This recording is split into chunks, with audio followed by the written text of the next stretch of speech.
بسم اللہ الرحمن الرحیم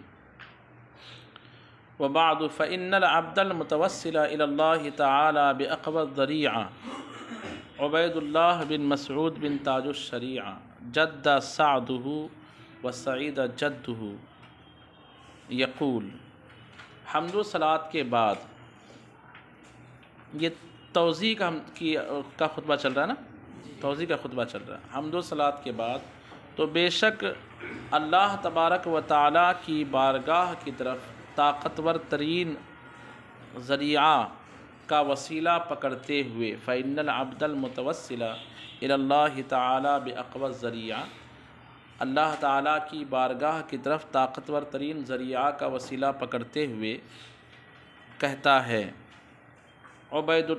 طاقتور ترین کا ذریعہ پکڑنے والا عبید اللہ بن مسعود بن تاج الشریعہ جد سعدہ وسعید جدہ، یہ ہم نے پیچھے ترجمہ پڑھا تھا، جد سعدہ ان کا نصیبہ نیک بخت اچھا ہو، وسعید ان کی خوش بختی اچھی ہو، نیک بختی، سعد کا معنی نیک بختی، وسعید جدہ جد ان کا معنی نصیبہ بھی ہوتا ہے، دادا بھی ہوتا ہے، اور ان کا نصیبہ نیک بخت ہو۔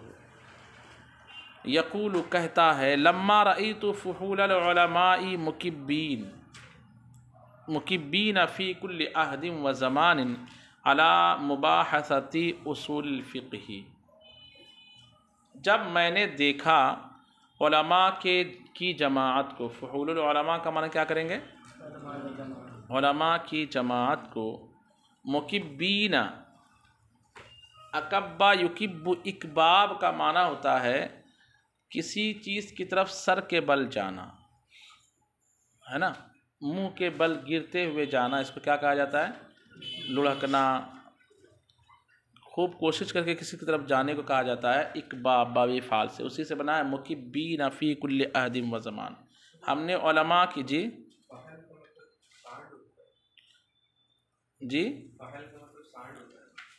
الفحل کا معنی ساند ہوتا ہے، اور یہ فحول کا معنی ہوتا ہے جماعت۔ نہیں اس کی جمع نہیں۔ علماء کی جماعت کو میں نے دیکھا کہ وہ گر پڑ رہے ہیں ہر زمانے اور عہد میں علی مباحثت اصول، کس اصول الفقہ، کس چیز پر؟ اصول فقہ کی بحثوں پر، اصول فقہ کے مباحثے پر جو ہے، یعنی بہت زیادہ شوق دکھاتے علماء۔ اے مقبلین علیہا، مکبین کی تفسیر کر رہے ہیں کس چیز سے؟ مقبلین علیہا، علیہا سے مراد علی مباحث اصول الفقہ، علی مباحثت اصول الفقہ، یعنی اس پر خوب توجہ کر رہے ہیں۔ من اکب علی وجہہ، یہ مکبین کس سے مشتق ہے؟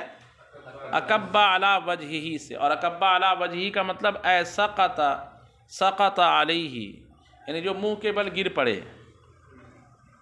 تو کہا جائے گا اکب زید علی وجہہ۔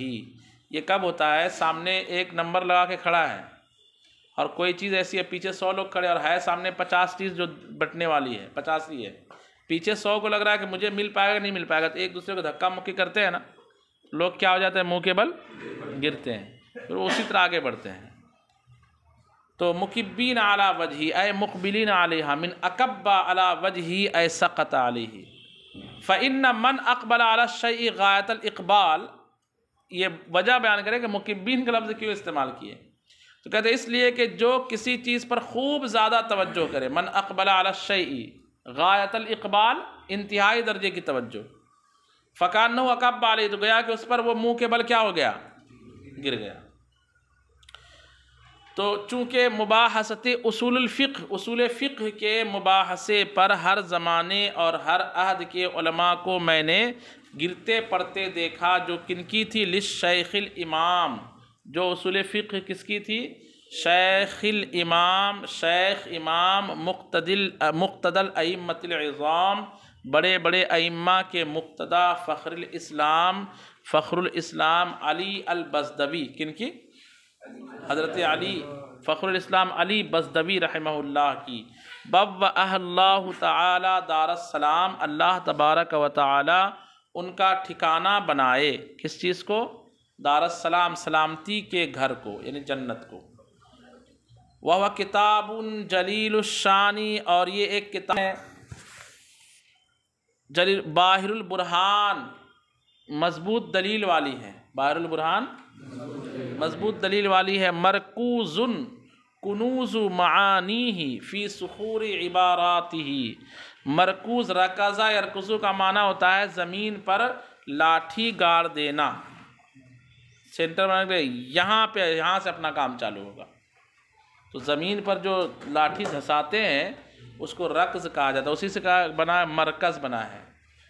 گول دائرہ بنانا ہے آپ کو کیا کرنا پڑتا ہے، کھوٹا ڈال دیا جاتا تھا اور وہاں سے ایک رسی باندھ لو، رسی کو گھما دو، گول دائرہ بن جاتا، 1 انچ بھی ادھر ادھر نہیں، سمجھ بات آئی؟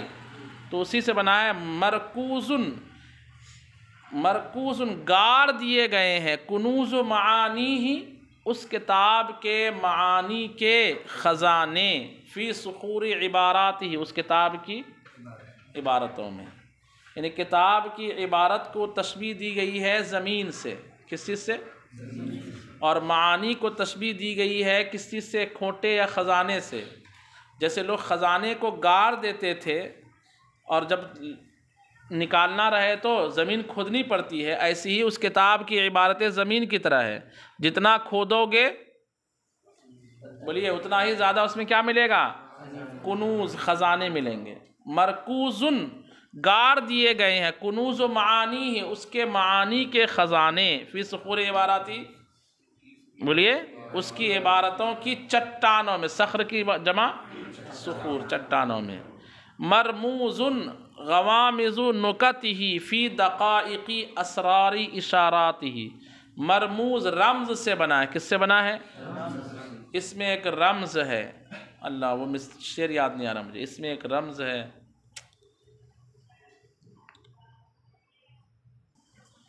مرموز یعنی اشارے کیے گئے ہیں، کیا کیے گئے؟ اشارے، بھاؤں کے اشارے کی جو کرتے ہیں نا، ایسے ایسے کرتے ہیں، اس کو رمز کہا جاتا ہے۔ اشارے کیے گئے ہیں، غوامض نکتہ اس کی باریکیوں کے غوامض کا بھی معنی ہوتا ہے جو بالکل بہت ڈھکی چھپی بات رہتی ہے اس کو غامضہ کی جمع، غوامض نکتہ اس کے باریک نقطوں کی طرف، اصل میں موصوف صفت ہے، النکت الغامضہ، عبارت اصل کیا ہے؟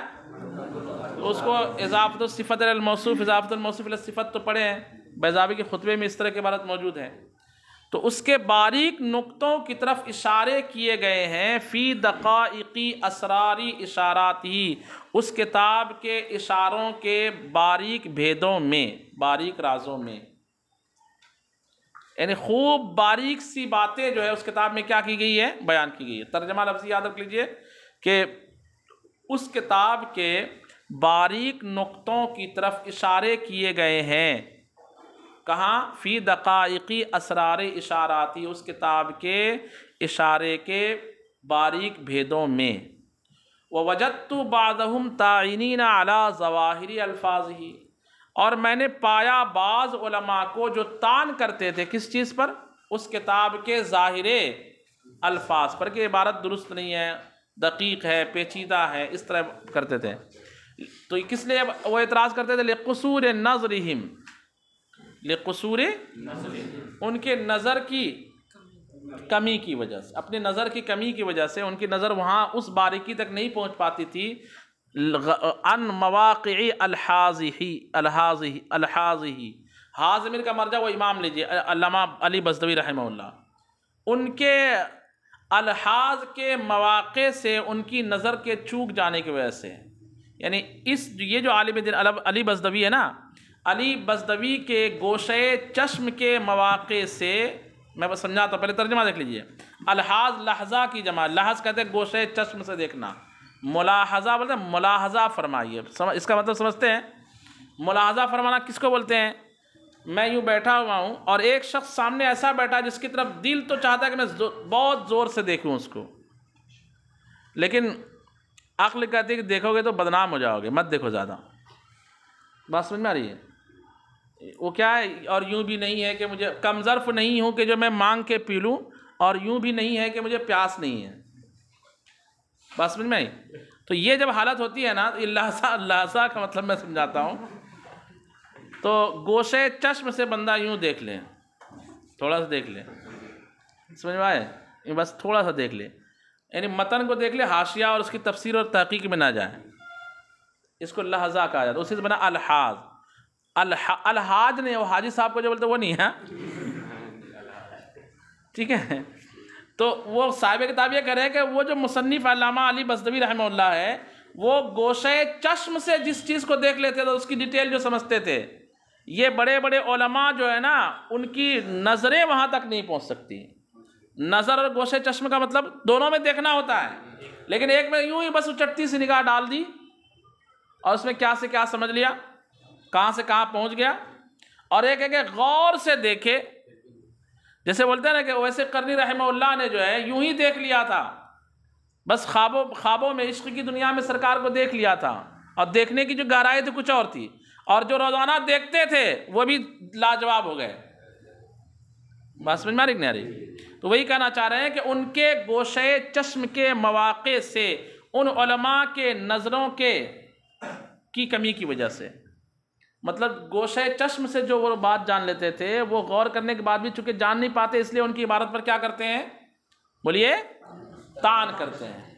اب اسی کو سمجھا رہے اے لا یدرکون بإمعان النظر ما یدرکہ ہوا بالحاظ عینہ، یعنی بڑے بڑے علماء جس چیز کو نہیں جان پاتے ہیں بإمعان النظر، نظر کی گہرائی سے، گہری نظر سے، اس چیز کو نہیں جان پاتے ہیں بڑے بڑے علماء گہری نظر سے، ما یدرکہ ہوا، جس کو وہ علامہ صاحب جان لیتے ہیں بالحاظ عینہ، کیسے؟ اپنی آنکھ کے گوشوں سے، اپنی آنکھ کے من غیر ان ینظر الیہ قصدا، بغیر اس کے کہ وہ ان کی طرف کیسے نگاہ کر رہے ہوں۔ اگر قصدن دیکھ کر کے وہ عبارت لاتے تب تو سمجھ نہیں پڑتی لوگوں کو، یہ تو گوشے چشم میں جو انہوں نے سمجھا دیا۔ اچھا، اس کے بعد کہتے ہیں اردت تنقیحہ و تنظیمہ، میں نے اس کی تنقیح اور تنظیم کا کیا کیا؟ تنقیح کا مطلب تھوڑی بہت کچھ چھٹائی، اور تنظیم کا معنی کچھ پیرونا، تنظیم نظم سے بنا ہے، تو کچھ ڈالنا اور کچھ نکالنے کا ارادہ کیا۔ وحاولت، اور میں نے قصد کیا، اے طلبت، یعنی میں نے طلب کیا۔ وقت ہو گیا کیا؟ اچھا، صلو علی الحبیب۔